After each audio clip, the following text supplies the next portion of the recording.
swear we're going to get that done. Did I record? Yep. Okay, cool. Okay, so prayers first. We've already acknowledged it's my husband's birthday. So, and he doesn't like birthdays nearly as much as I do, but he's going to have to like it today. Traveling safeties. We've got, I was telling somebody, Cindy and Paula are flying back from Maine today. So they said they'll be on next week. So they've been in Maine, but they're on a plane right now. And Julie and Bob are driving 7.5 hours to come see us. So safe travels for them.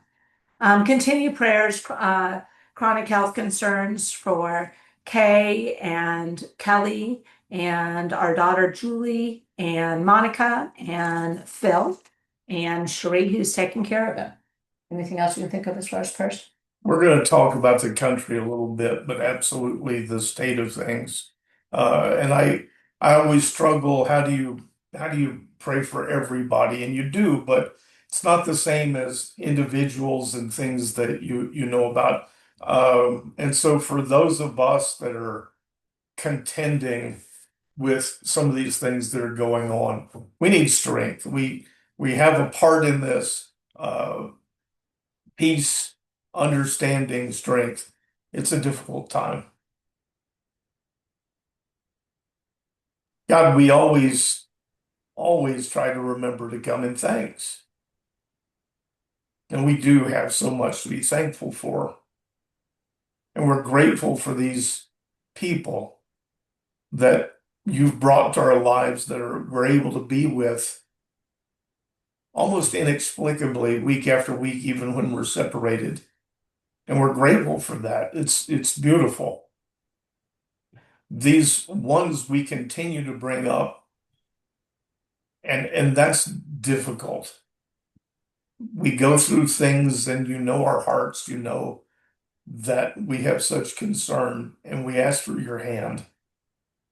In the lack of understanding, we ask for your peace, we ask for your hand on them, and we ask for healing, and we've seen it. We don't always understand that, but we look for strength. We look for healing for this place we live in. But for each one of us, we get beaten down. We see and hear these things, and we're wise enough to turn to you and ask for guidance and ask for strength. Be with us as we seek you. Amen.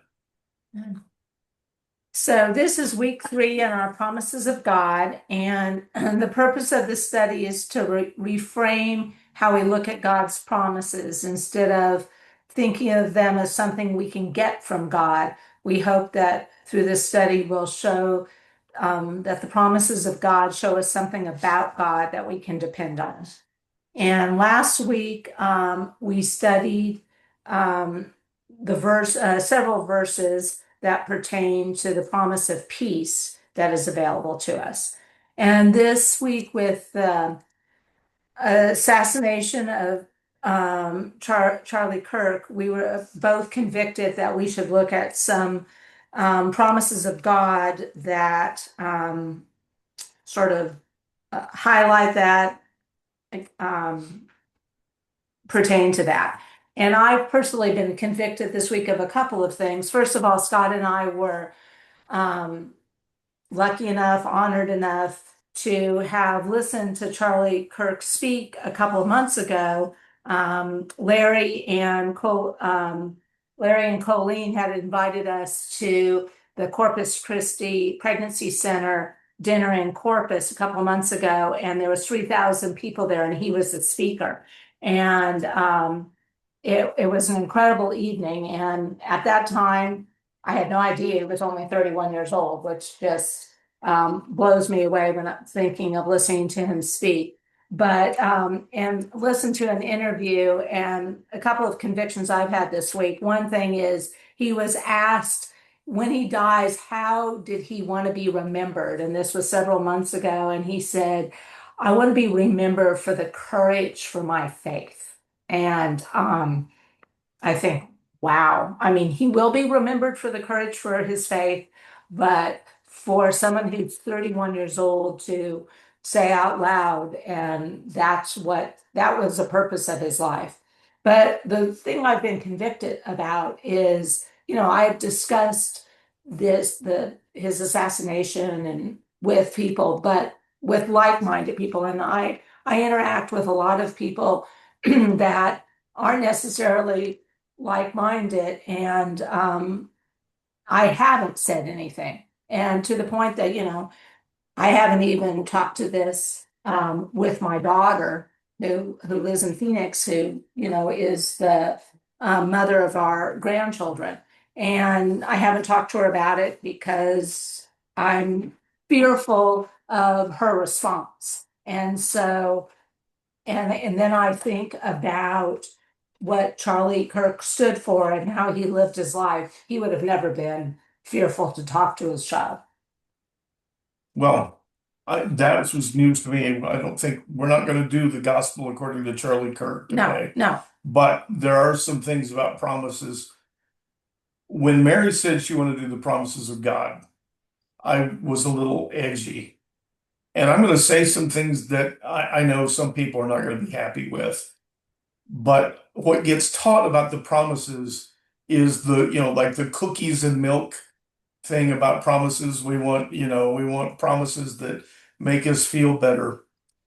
And you look at one of the ways there's a promise is when God says, either through a prophet, through someone that he's speaking to that's recorded, or that Jesus says, I will. When he says, I will, it's a promise. But the other thing that people don't talk about is that, first of all, there's a promise about salvation, there's a promise about eternity. And there's a thief on the cross who says, this is the Son, truly, this is the Son of God. And he tells him, this day you will be with me in paradise. There's a promise. There are a lot of promises about salvation, about eternity, right? But there are a bunch of other ones that are about life. And it's different. We have responsibility. We have a part in this. Last week, when we talked about promises, some discussion came up about, well, that's works. We don't believe in works. Well, we don't believe in works for salvation. You can't earn that. But when it comes to life, there's some definite cause and effect. And the thing I want you to start paying attention to is when you see through a lot of places in the Bible promises that says, I will. If you look at how that started, it begins with the word if. And I'm sorry if that makes somebody uncomfortable, but it says if. And the first one is very famous, and it has to do with I think it relates to what's happening in our country right now. Mary's going to read. So Second Chronicles chapter 7, starting at verse 13. If I close the sky so there is no rain, or if I command the locusts to devour the land, or if I send a plague among my people, and if my people who are called by my name humble themselves and pray and seek my face and turn from their wicked ways, then I will hear from heaven, forgive their sin, and heal their land. There's a lot in there, and it begins with if. And it's obviously there, if there is something going on in the land, it says God corrects those whom he loves. And if there's a correction, and he says, and if that's going on, and if my people who are called by my name, notice this is not about everybody, will humble themselves and pray and seek my face and turn from their wicked ways, I will hear from heaven and I will heal their land. And I would hope there's not many people who don't think that we need healing. This place we live in is diseased. And here's a list of things. It says if I don't know how all of this, I don't know mechanics, But it would seem you could put together a list and say, there's some things I should be about here. Humble yourself and pray and seek my face. Last week we talked about peace, and I spent a lot of time talking about the idea of looking for peace in places where peace can't be found. And so to seek my face is sort of an important part of this. And turn from their wicked ways. I will hear from heaven and I will heal their land. So, all the discussion that I'm hearing about this horrible event, I'm not hearing a lot of discussion about any of these things. There's something to bear in mind. I think it should be a part of our discussion much more often. But And that is a promise, by the way. I will. Notice I will. I will. If I will do this. And if you go down just a couple of verses, still in Second Chronicles chapter 7, going down to verse 19, if you turn away and forsake the statutes and commandments I have set before you, and if you go off to serve and worship other gods, then I will uproot Israel from the soil I have given them, and I will banish from my presence this temple I have sanctified for my name. I will make it an object of scorn and ridicule among all people. And when this temple has become a heap of rubble, all who pass by it will be appalled and say, why has the Lord done such a thing to this land and to this temple? And others will answer, because they have forsaken the Lord, the God of their fathers, who brought them out of the land of Egypt, and have embraced other gods, worshiping and serving them. Because of this, he has brought all this disaster upon them. Now, all of that comes hand in hand. It comes right together. If you'll humble yourselves and pray and seek my face and turn from your wicked ways, I'll hear your land. But if you turn away from me and seek other gods, it's not going to go well. And that's what I'm saying about a lot of the promises. A lot of the promises are about life. Are you earning, good things? It's not a matter of earning. It's a matter of if you do this, if you don't seek his face, you're going to wind up in a place where he's not. It's not a matter of works, it's a matter of common sense. And so this happened, this was at the time of the consecration of the temple. And he says, but I've just told you if it happens, if you've been corrected, I'll heal your land. But if you turn away from me, you worship, seek other gods, and you do these things, I'm gonna remove my hand. And it says when this temple that they're consecrating, by the way, when this temple is a pile of rubble, people will be appalled and they'll say, what happened that allowed this to go on? And wise people will answer, it's because they turned away from God. It's because they sought other gods. And it's listed as a clear cause and effect. Is that offensive? That seems to offend a lot of people. The idea that God would remove his hand, does he cause it or does he allow? I don't know how it works, but you see the cause and effect.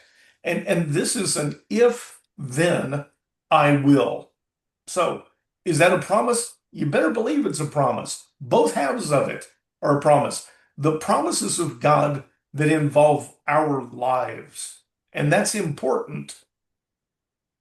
A lot of them, if not most of them, begin with an if, and there's no way around it. We were going to just do a side note. We were talking about earning, whether it's you have to do works to get a promise. This idea of if then, if this will happen, then I will. But the best analogy we came up with, and you can see it's because we're getting Amazon packages every day. If someone gave you a gift, our daughter sent Scott a gift from Amazon that's sitting in the other room. And so that was a gift or a promise from Amanda for Scott's birthday. If Scott refuses to open it, does he get a gift? Does he get the promise? No. If if he opens it and never uses it, that's still. So to me, it's not that you have to do something to get I mean, that you have to earn the promise, but you do have a part in it. And it's not about earning. What did you say? It's about common It's sense. about common sense. It just is. And this, again, this line of discussion seems to offend a whole lot of people. And there was some feedback about it. It's not the same thing as saying he'll turn you away and your eternity is not spent with him. But there's things we do in this world affect the way our lives go. And I'm not talking about illness. I'm not talking about that. That's a part of being human. But there are an awful lot of things that people fall into in this world, a lot of hard times that are a product of turning away. You got something there you need to do? No, And I want you, since Mary mentioned that about the package, do you have the verse about I stand at the door and knock? I do not. So, how did we not get that from yesterday? No. He says, Behold, I stand at the door and knock. And, Oh, and no, it- no, I do. That's the next one. I'm okay, sorry. Revelation. So it's in Revelation, but go ahead. Revelation, chapter 3, verses 19 and 20. I was right there. Those I love, I rebuke and discipline. Therefore, be earnest and repent. Behold, I stand at the door and knock. If anyone hears my voice and opens the door, I will come in and dine with him and be with me. So, as happens a lot, there's a lot wrapped up in a couple of verses. There's one of them that says, Those who I love, I rebuke and discipline. That's sort of the deal I made. I understand there are times where I've been broken by the correction, from my willfulness. But that's the deal I made. Those I love, I correct and I discipline. But then he says, Behold, I stand at the door and knock. And you have that image when we talk about, is it worked? We don't do the work. He comes to us. He stands at the door and knocks. And would you read the second half of that again? I don't want to misquote.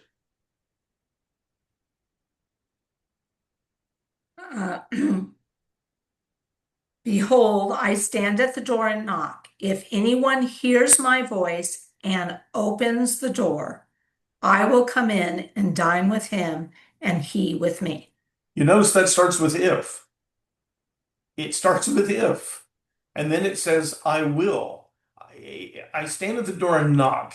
If anyone hears my voice and opens the door, I will enter and dine with them and with them and he with me. And he and she, I mean, we can be big enough to say that.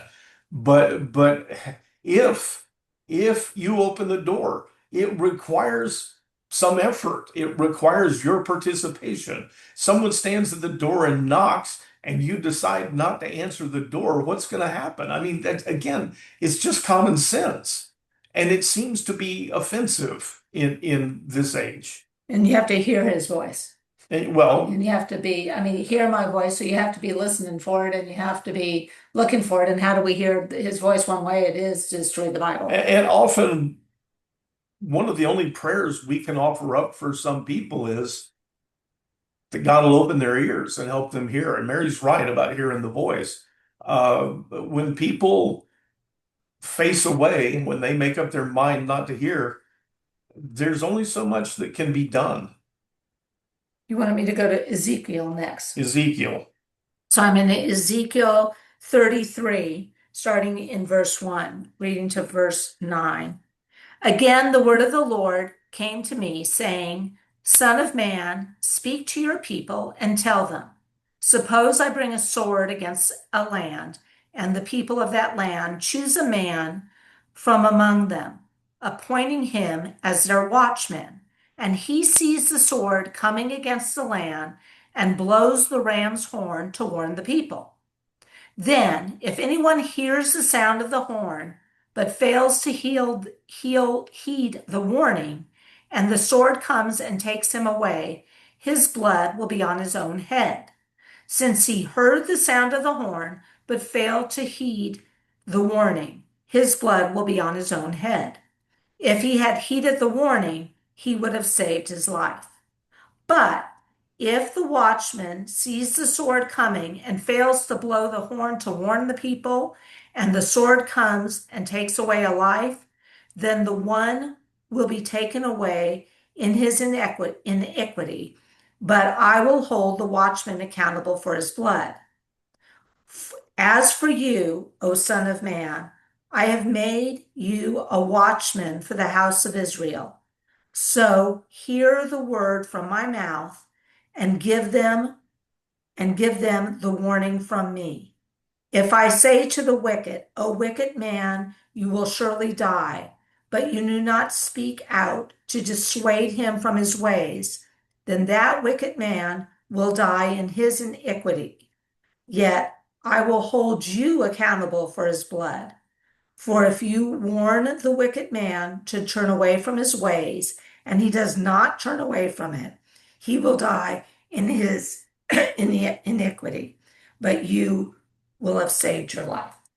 So Ezekiel is one of those prophets, one of those really bold prophets that says, "Thus saith the Lord."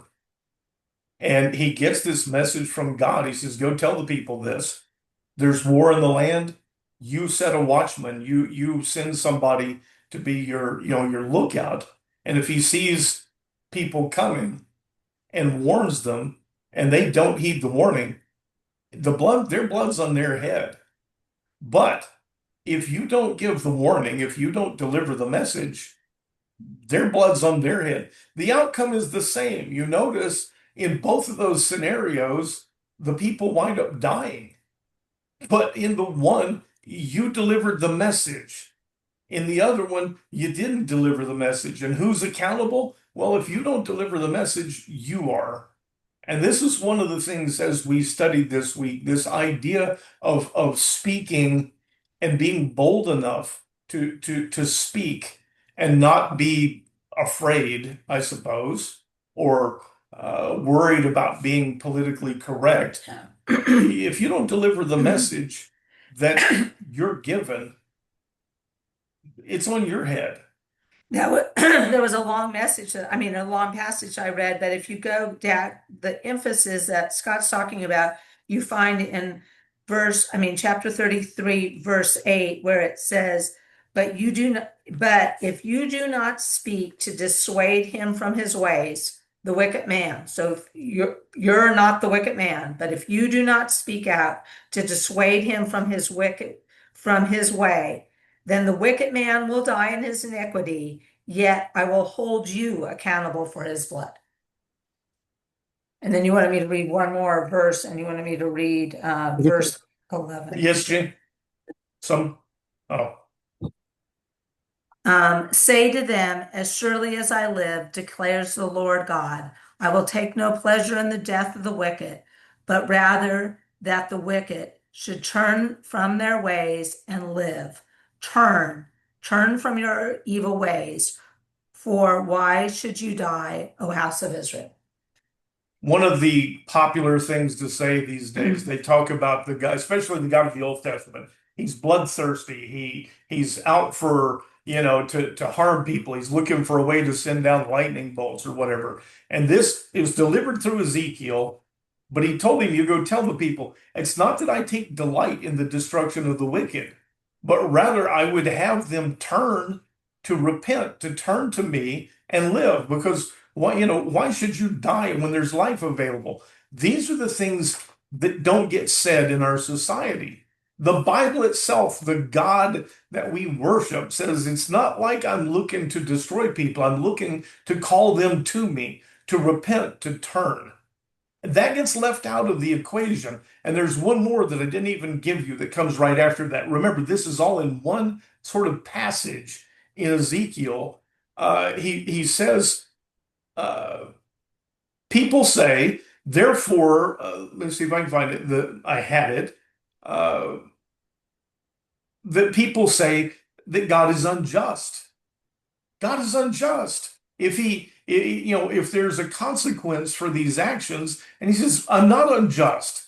They're unjust. They expect no consequence. And that's, there is mercy, but there is justice. And so there in this one section, he says, people are going to look at this thing that you've just told them and say, well, he's just unjust. And it deals with that too. No, it's not. It's Down there, 17. 17. Yet your people say the way of the Lord is not just, but it is their way that is not just. If a righteous man turns from his righteousness and commits iniquity, then he will die for it. And it's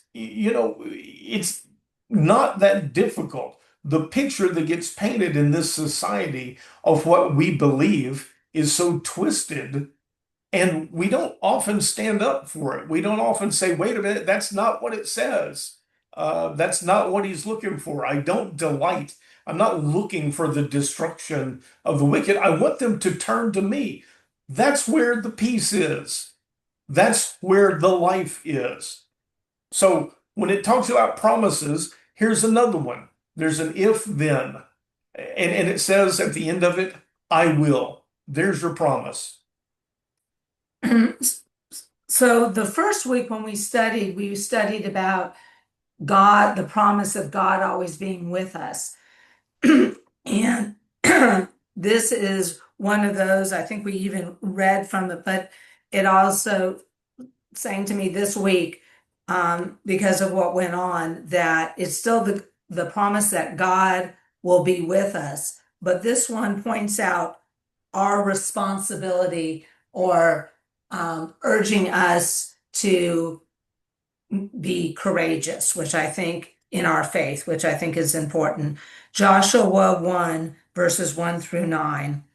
Now, excuse me. Now, after the death of his servant Moses, the Lord spoke to Joshua, son of Nun, Moses' assistant, saying, Moses, my servant, is dead. Now, therefore, arise, you and all these people, and cross over the Jordan into the land that I'm giving to the children of Israel. I have given you every place where the sole of your foot will tread, just as I promised to Moses. Your territory shall extend from the wilderness and Lebanon to the great river Euphrates, all the land of the Hittites, and west as far as the great sea. No one shall stand against you all the days of your life. As I was with Moses, so I will be with you. I will never leave you nor forsake you. Be strong and courageous, for you shall give these people the inheritance of the land that I swore to their fathers I would give them. Above all, be strong and very courageous. Be careful to observe all the law that my servant Moses commanded you. Do not turn from it to the right or to the left, so that you may prosper wherever you go. This book of the law must not depart from your mouth. Meditate on it day and night, so that you may be careful to do everything written in it. For then you will prosper and succeed in all you do. Have I not commanded you to be strong and courageous? Do not be afraid. Do not be discouraged. For the Lord your God is with you wherever you go. And the part that's often put out there is just that last verse, verse 9. But I think it's much richer in context. But that last verse, but have I commanded you to be strong? Have I not commanded you to be strong and courageous? Do not be afraid. Do not be discouraged, for the Lord your God is with you wherever you go. So that was obviously big to Mary this week, the idea of being strong and courageous. I mean, I mentioned some of that is not the promise or the promises. The promises he'll be with you. The promises he'll be with you. But there's an expectation. and there is a cause and effect in our lives of being strong and courageous. But there's another verse. Do you have the next verse? Because this goes hand in hand with being strong and courageous, and I don't want to get off the path of the promise or the promises. And this is in, we're going to turn to Mark, The book of Mark. chapter 13, verses 9 through 13. So this is Jesus talking to, I guess, his disciples. Yes, he's talking to his disciples. So be on your guard. You will be delivered over to the councils and beaten in the synagogues. On my account, you will stand before governors and kings as witnesses to them. And the gospel must first be proclaimed to all the nations. But when they arrest you and hand you over, do not worry beforehand what to say. Instead, speak whatever you are given at this time, for it will not be you speaking, but the Holy Spirit. Brother will betray brother to death, and a father his child. Children will rise against their parents and have them not put to death. You will be hated by everyone because of my name, but the one who perseveres to the end will be saved. So here's another if then. There's a promise here. Now he's talking to his 12 and the other ones I'm convinced that were around. But he says some of you are going to be put to death. You're going to be brought before kings and governors, and some of you, that's not a very good promise. And it's a promise. I mean, it is a good one, but it's one of those things you look at it and you go, well, I'm not sure I really like the sound of that promise. Yeah, that sort of goes, and this is what I'm trying to tell you. A lot of the times when we're promised something, it's not all milk and cookies. They have a responsibility. But as I said last week, when Stephen was stoned, all those people scattered out and took the gospel all over the world. It was an incredibly important moment in time. But it's a thing that a lot of people would say, well, I'm going to have to decline on that. And what can I tell you? But that's the promise. But you notice he says, when you get put in these situations, don't worry about what you're going to say. Don't rehearse. The Holy Spirit will tell you what needs to be said. This goes to what Mary was saying about not talking to like our daughter about these things that are going on. You don't have to rehearse. It's a matter of speaking the truth and speaking through the Holy Spirit. You'll be given the words to say. But is that the end of that one where it says the time is coming when anyone who kills you, right in that same, No, I think that's in Matthew. I think it's related, but go ahead. Okay. Matthew 10, verses 26 through 33. So do not be afraid of them, for there is nothing concealed that will not be disclosed, and nothing hidden that will not be made known. What I tell you in the dark, speak in the daylight. What is whispered in your ear, proclaim from the housetops. Do not be afraid of those who kill the body, but cannot kill the soul. Instead, fear the one who can destroy both soul and body in hell. For not two sparrows sold for a are not two sparrows sold for a penny? Yet not one of them will fall to the ground apart from the will of your Father. And even the very hairs on your head are all numbered. So do not be afraid.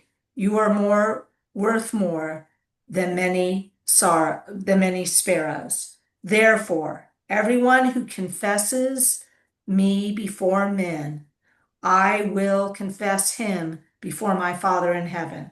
But whoever denies me before men, I will also deny him before my Father in heaven.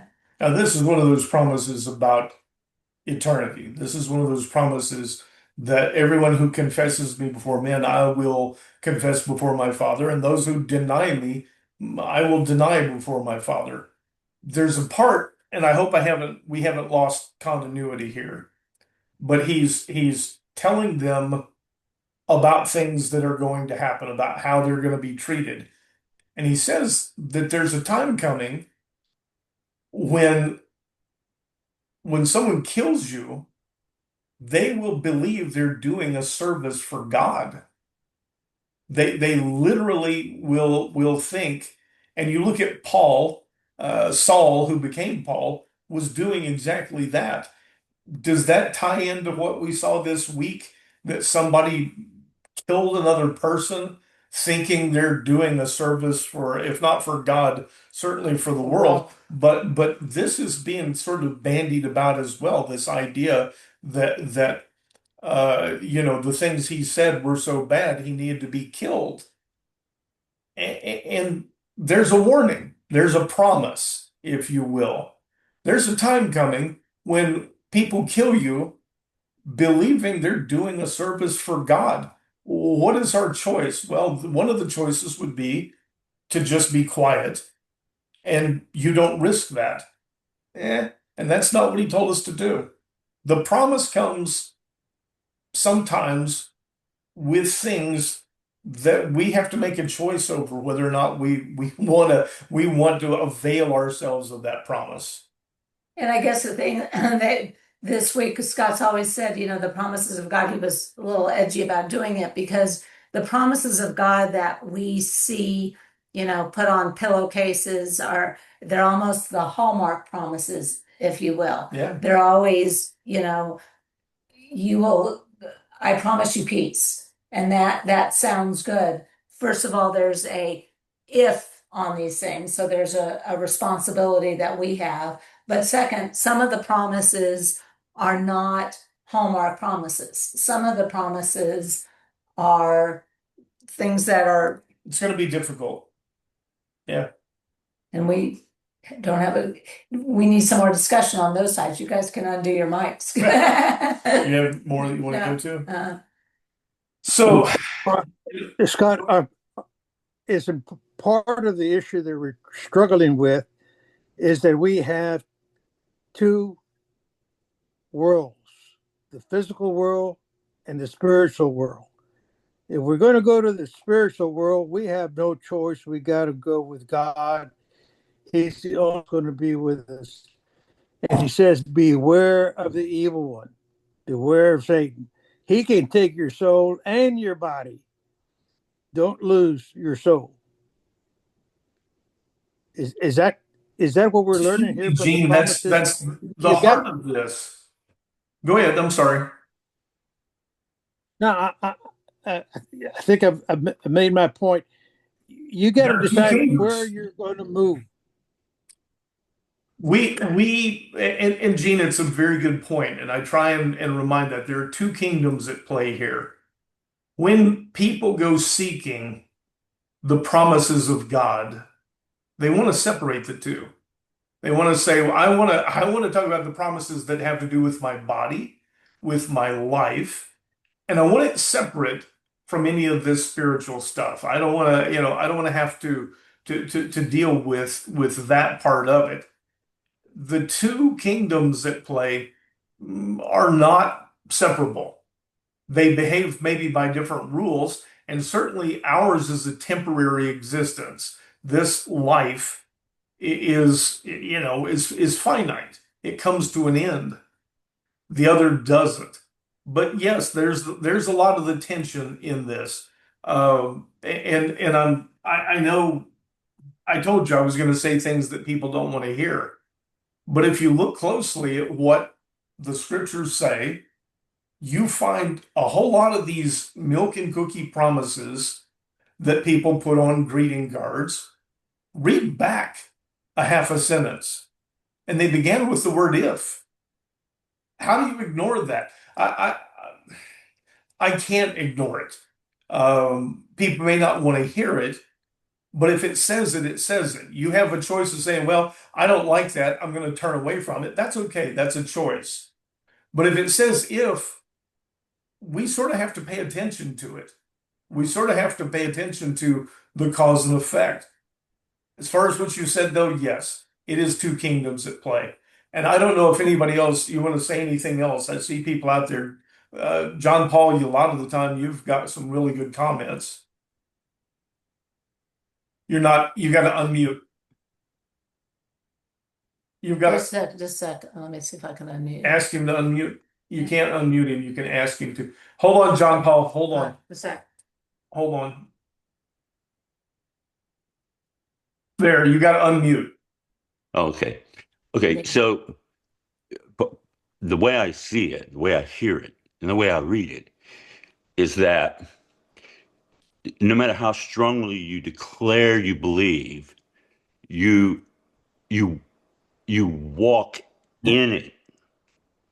And even if you get scared, even if you're terrified, even if you're shaking to death, that's the flesh reaction. If you build the spirit up within you, that's the fear not. I'm always with you. And you're accepting the promise. If you don't, the way I understand it, if you don't, if you reject that, that's where the fear, that's where the rejection, that's where you walk in the wrong path comes in, because you've chosen that. So in the stoning of Stephen, not that Stephen welcomed it. I mean, he didn't want to, No. but he also didn't shy from it. As a matter of fact, he ran towards it because they kept warning him. And to develop a faith like that is to go all in, just like Christ went all in. At that moment when he said, boy, if this cup could pass from me, please. But then he said, wait a minute, no, I'll do what needs to be done. Stephen, same thing. All of the disciples, except John, and he was, but things happened to him before Patmos. All of them had horrific deaths. And the reason the gospel spread is because none of them would deny it. And so that is what, that part of their lives is what made the gospel catch on fire and spread through the world. Okay, thank you. Because I'm kind of trying to figure out where people are at. You're right about that. But what I'm trying to get across is this. Look at the thief on the cross. Surely this is the Son of God. And Jesus says, yep, absolutely. That's what's required. This day you'll be with me in paradise. Well, the thief on the cross isn't going to have any more days. I mean, That's the end for him. He doesn't have to worry about what happens tomorrow, because there's no tomorrow. So he has that assurance, absolute assurance. Okay. But what our churches have done is they've taken it. Mike's Oh, I'm sorry. Yeah, we can mute it back again. Up top here, I'll get it. They've taken this approach that it's their job to present the gospel and get people to the point they say, yes, I believe, and get them baptized. And then they say, I'm done with them. Well, the problem is they wake up the next day. They have a life. They have things to do. And when I talk like this, what scares people, and when you talk about Stephen or I talk about Stephen, oh my gosh, does that mean I'm going to be called, I'm going to have to be a martyr? I'm going to have to, no, it doesn't. Some people are, and some people are built for that. Some people have that kind of faith. But the fact is that we have, after that belief, after that acceptance, we have a life. We have to carry on. How do we walk on a day-to-day basis that puts us in communion with God, that makes this a good life? And so often, like the Ten Commandments, thou shalt not kill. And they say, well, God's ordering us around. Well, think about it. Does killing someone, do you think that's good for you? Do you think it's good for the person who does it? It's not. The commands that he gives us for life if you really look, you know, that's what brings us into communion. That's what gives us a better life. And they're two separate things from saying, I believe. And he says, you'll be with me in paradise. Good. But that's not the end. And so a lot of these promises are promises for life about how your life will be, and they come with an if. And I'm sorry, I'm kind of ranting because this, when we said we're going to study the promises of God, I hear this taught so much as, fluffy pillows and everything else. And it's not like that. It's just not. And it's a daily, day-to-day process of walking with God. We talked about the promise of I'll always be with you. Right. And I can go back to my own, and we've got a few minutes. Yeah. Let me invest a few minutes in something. One of the commandments that we get told is don't lie, don't tell lies. That commandment says not to bear false witness. Okay? In Jewish law, everything has to have a witness. Some of you have heard this before, but literally, if two people walk into a house, two witnesses, two people walk into a house, one of them comes out with blood all over him, and the other one is laying inside dead. There's no witness, there's no criminal conviction. And it sounds odd to us, but our legal system is based on that. The point I'm making, though, is that the witness is incredibly important in Jewish law, unbelievably important. And we're told to be witnesses. Well, you can only witness to what you've seen. You can't bear witness. Well, I saw the guy walk in. Well, did you see him kill somebody? No. Well, you're not a witness. We can witness what we've seen. So sometimes I'll tell a personal story. Those of you who are around, about that year that I spent in just unrelenting, unbelievable pain. I didn't take that as God's judgment on me. There was some guidance going on. I think there probably was a purpose in it. But when we say God's always with us, never once did I feel like God's abandoned me. Ever. Never, ever, ever. Not for a minute. I sat up at night on the couch rocking because of the pain, and I would still be awake the next morning because there's no way to sleep. After 2 or 3 nights of that, I would just be from exhaustion. I'd sleep a little bit. But there's never a point that God wasn't with me. That's a promise. Those are the things that have to do with life, and we can fall back on those. But is there a promise that says if you follow a formula, you're not going to have any difficulties in your life? That promise doesn't exist. For I know the plans I have for you, plans to prosper you and not to harm you. Does that mean that God says you're not going to come to any harm? No, doesn't say that. Doesn't mean that. That's what I've tried to cover. We've tried to cover in this kind of brief study on the promises of God. He gives us promises. He lays out direction. And the more we conform to that, the more we come to peace with it, that the commands that he gives are for our own good. It's a better life. It just is. The if says, if you do this, if you turn to other gods, if you refuse to follow me, you're going to wind up in places that you're not going to like. That's a promise. It's also cause and effect. It's also common sense. So I would say that when you're in those moments of distress, the promise that God is always with us, I'll never leave you or forsake you, those hold true. He was with me during that time, and I felt it extremely strong that he was always with me. It was an unpleasant thing. And I told you last week, I think that it broke a part of me that was tied to the water, that was tied to, I've been there my whole life. And I think it broke that part. I was changed afterwards. Was it unpleasant? Yeah, it was unpleasant. The other end of it comes a good place. And one last thing I'm going to share from our personal, and because it's all about, about these promises. Do you know how sick Julie is? And I'll mention she has been so sick from the time she was in high school that she didn't get to date. She didn't get to, she goes to places and has to know where a bathroom is. And she wants a job. She wants to get out and join. And this week she applied for a job, went through this interview process. It was an AI interview process, goes through it. And at the end, she was so excited she got the job.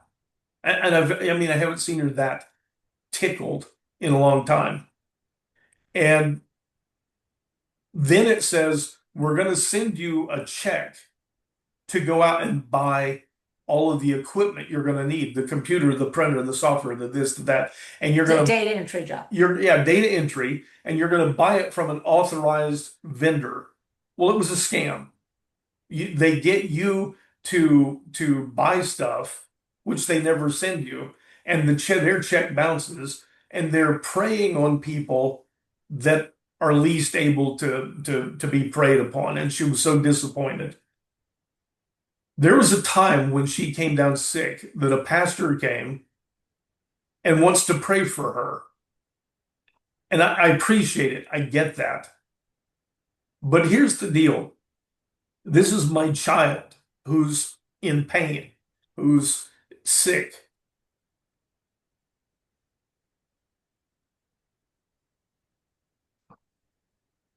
If you believe that God has a plan and that the plan is good, and if you knew that in order to get to a good destination, she had to travel through the wilderness, would you deny her the destination if that meant being able to avoid the trip through the wilderness? And what I had to tell this guy, and people think I'm horrible for saying it out loud, is I don't know if there's a purpose in this.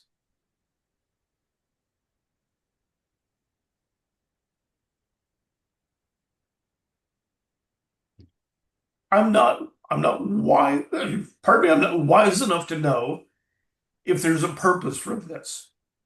If this winds up preparing her, winds up putting her in a place that wouldn't have happened any other way, for me to say, take this away from her, is to say, take away the plan, take away the good thing you have in store. And if you remember, Jesus says, if there's any other way, I don't want to do this. I get that. The promise is that he loves us. The promise is that he's with us. And it's not that I didn't want my child to be healed. I did, I still do. But I also believe there's a plan, there's a purpose. And part of our job, part of the if, is to seek that, to try and understand it, and to believe in his goodness and in the goodness of the plan. And the pastor was a little offended, I guess. Well, what do you want me to pray? And I said, if there is a purpose in this, if there's a plan, help us see what it is. And often, when I'm put in a spot where people think I should be praying for this, what I'm praying for a lot of the time is understanding. Show me more of the plan. If there's a reason for this, don't let me miss it. Open my eyes so that I don't miss out. I'm not looking past it. I'm not looking inside me so much that I'm not understanding. And I'm telling you, there's so much of the time that's proven to be the truth.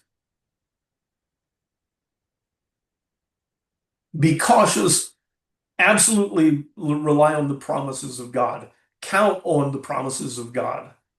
But at the same time, when someone is teaching you the milk and cookies version, be cautious. Go back and read for yourself. Look back a sentence or two and see if the word if is there. If he says, I will, then count on that. But also look for your part in this. Did he say if? What should I do?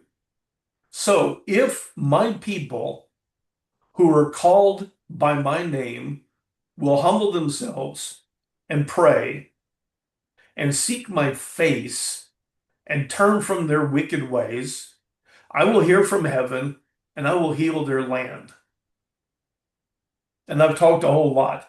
This has been a tough week for some more than others, but it's been a tough week. And I think we have more tough weeks ahead as we deal with it.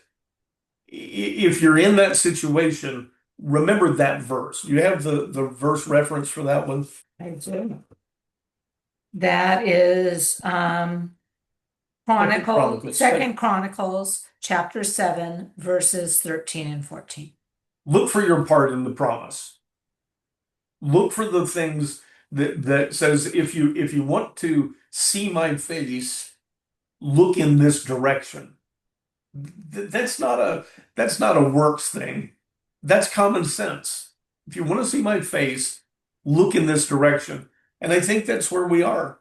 I think that's the nature, and maybe it's a little odd that in the middle of this is where we find ourselves, but that seems to happen a lot. It does.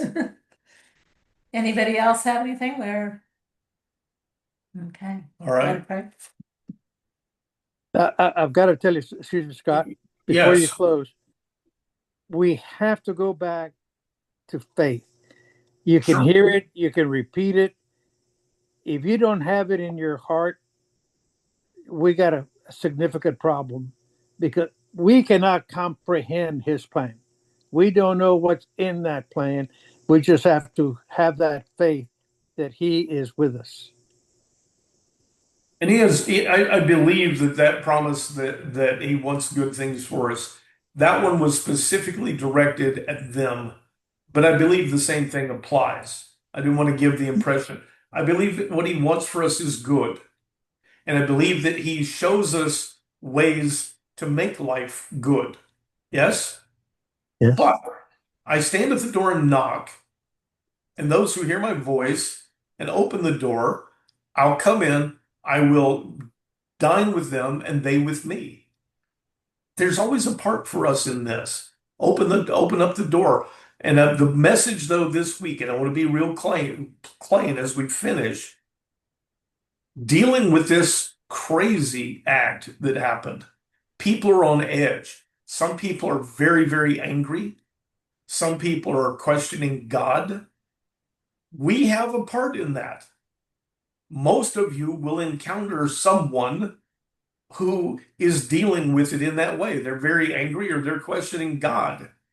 And I hope as you talk about these promises, I hope some of this will come back to you, that you have words to say, that you'll be given words to say. Open your mouth, speak, don't be afraid. We're here for a reason. And I'll close in prayer. God, I fear that sometimes I talk like I know more than I do. I know that you left words behind for us. And those are the ones that we rely on. Those are the ones that we try to understand for life. I believe some of these things that you've given us a part, that you love us enough to give us a part. Bring us to the awareness of that, to the conviction of that it's okay for us to step out and have a part. We don't have to ask permission for whether or not to open our mouths.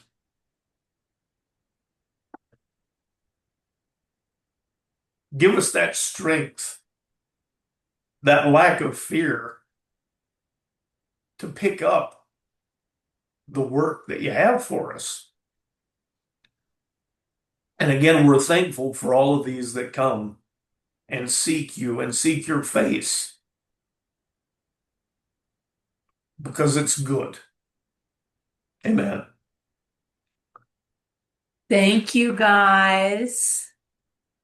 we will see Julie and Bob soon, and I will be in Rockport at the end of the month, so I will see many of you then. And hope to see you We've soon. put away a tremendous amount of boxes. It's you and the dump run that we took was because we had a mountain of stuff, but we're pretty close to ready. And so there's some of you, we really not some of you, all of you.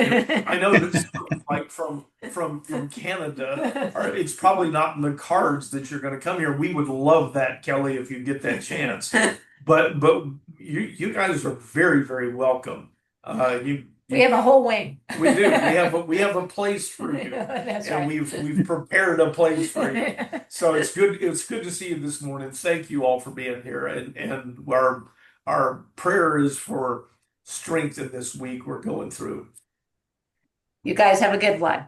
Y'all too. Thank you Leave so some much for boxes what you for us do. to help unpack, Mary. Pardon me? Leave some boxes for us to help unpack. No, you know me enough, Julie. You know I had a goal, and you coming. Scott had to live with my goal. I just had him walk into the guest room. I'm like, look at this. I may have unloaded a few of those boxes. Yeah, just a few. Thanks, you guys. Bye. Y'all have been- Thank you.